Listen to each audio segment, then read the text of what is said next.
मोहनलाल, घर से बाहर निकल। या तो मुझे मेरा कर्जा दे या फिर ये घर मुझे दे।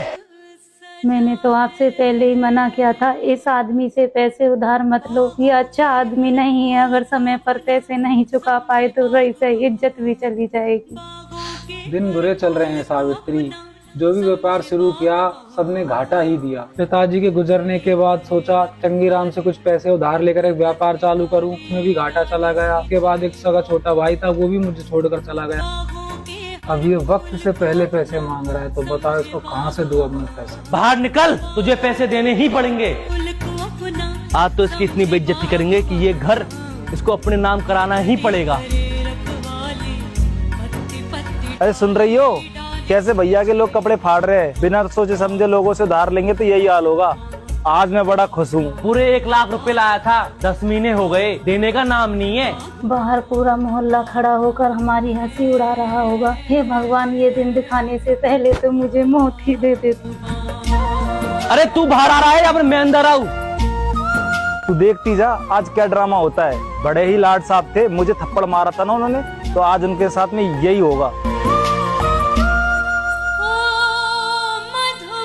ये लो जी, बाकी सब गहनों में से यही एक अमानत बची थी, इसे चंगीराम को देकर उससे कुछ दिन की मोहलत मांग लो।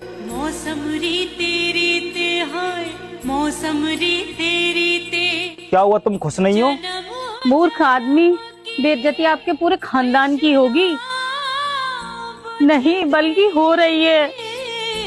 वो 2 टके का आदमी आपके भाई की बेइज्जती कर रहा है और आप खड़े खड़े देख रहे हो। बड़ी अजीब बात है, आप उस पर हंस रहे हो। फिर से सजाए।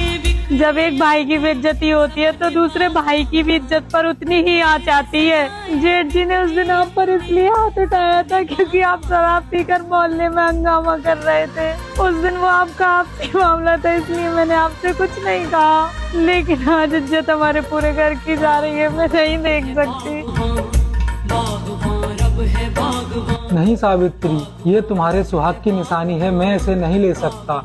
मैं चंगीराम से वैसे ही हाथ पैर जोड़कर कुछ दिनों की मोहलत ले लूंगा, मैं इसे नहीं ले सकता सावित्री। मेरा सुहाग तो आप हो जी, मैं आपको झुकते हुए नहीं देख सकती। इससे अच्छा तो यह है कि मैं इस मंगलसूत्र का ही त्याग कर दूं। गले में काला डोरा पहन लूंगी, अच्छे दिन आएंगे तो मंगलसूत्र तो और बन जाएगा।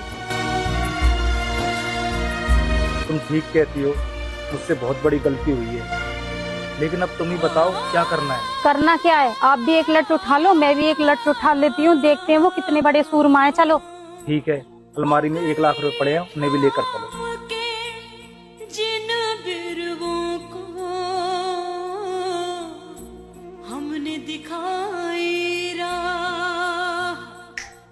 आज पूरे पैसे चाहिए, मूल भी और ब्याज भी।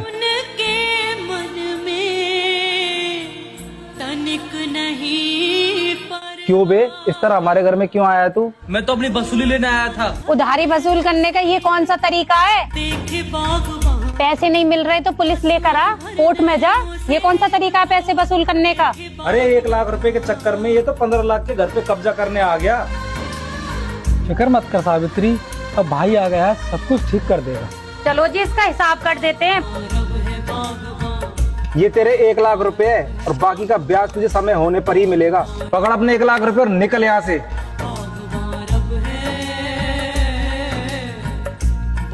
तेरा ये एहसान मैं जिंदगी भर नहीं भूलूंगा छोटे। मुझे माफ कर दो भैया, मुझे तो 3 साल पहले ही आ जाना चाहिए था जब आपका व्यापार डूब रहा था। मैं तो आज भी आपसे राजी नहीं था। अगर एहसान मानना है तो अपनी बहू का मानो, जिसने मुझे सोए हुए को जगाया। इसी ने ही मुझे बताया कि अकेले भाई की इज्जत नहीं, पूरे खानदान की इज्जत जा रही है। बेटा, मैं तुम्हारे माता पिता को प्रणाम करता हूँ जो उन्होंने तुम्हें ऐसे संस्कार दिए।